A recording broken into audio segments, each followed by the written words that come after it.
অবস্থা কেন একটু জানতে চাই। এবার নবীর প্রশ্ন শুনিয়া জিবরাইল আমিন ডাক দেয়, ও পয়গম্বর, দুনিয়ার জমিনে থাকা অবস্থায় ওই সমস্ত লোকেরা মানুষের গীবত শেখাতে লিপ্ত থাকতো।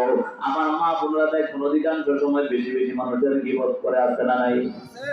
দুইজন তিনজন যদি একসাথে হওয়া যায়, তো দেখবেন অনেক অপরাধ চর্চার মধ্যে এক নম্বরে কার বউ কেমনে আছে হে চিন্তা করে, নিজে চিন্তা করে না, কথা জ্ঞান আসেনি।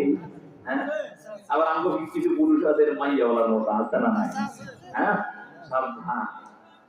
আল্লাহ কোরআনের মধ্যে বলা তাজাসসু ওয়ালা ইয়াতাবাদুকুম বাদ আইয়ুহিব্বু আহাদুকুম আইয়াকুলা লাহমা আখিহি মাইতান ফাকারিতুম, বলে তোমরা একে অপরের দুষ্কর্তা করো না, পরনিন্দা করো না। বলে কেন?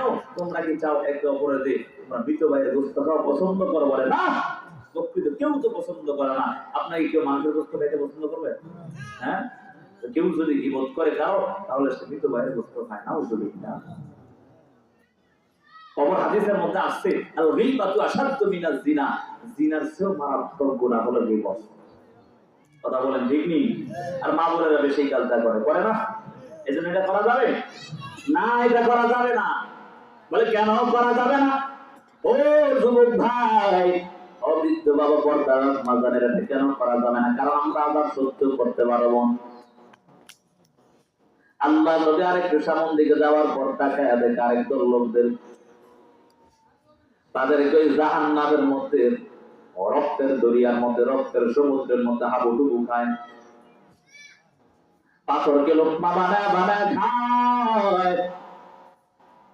আল্লাহ নবী ডাকতে, ও জিবরাইল বলো এরা কারা? তাদেরকে এমন ভাবে রক্তের দরিয়ার মধ্যে হাবুডুবু কেন খায়?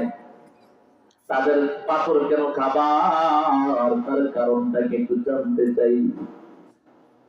এবার জিবরাইল বলো, পয়গম্বর, তারা দুনিয়ার জমিনে থাইকা মানুষের রক্ত পানি করা টাকাগুলো সুদের খাতা ঘুষ খায়, সুদ খায়। এজন্য আমার আল্লাহ তাদেরকে এমন আযাবের মধ্যে পতিত করছে।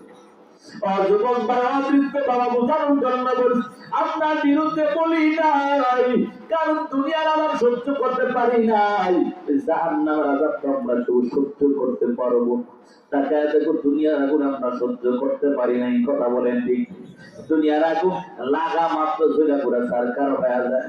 গত কয়েক মাস আগে ঢাকা উত্তরাতে মাইলস্টোরি স্কুলের মধ্যে আগুন লাগিয়া কত সন্তান দুনিয়া থেকে বিদায় গেল।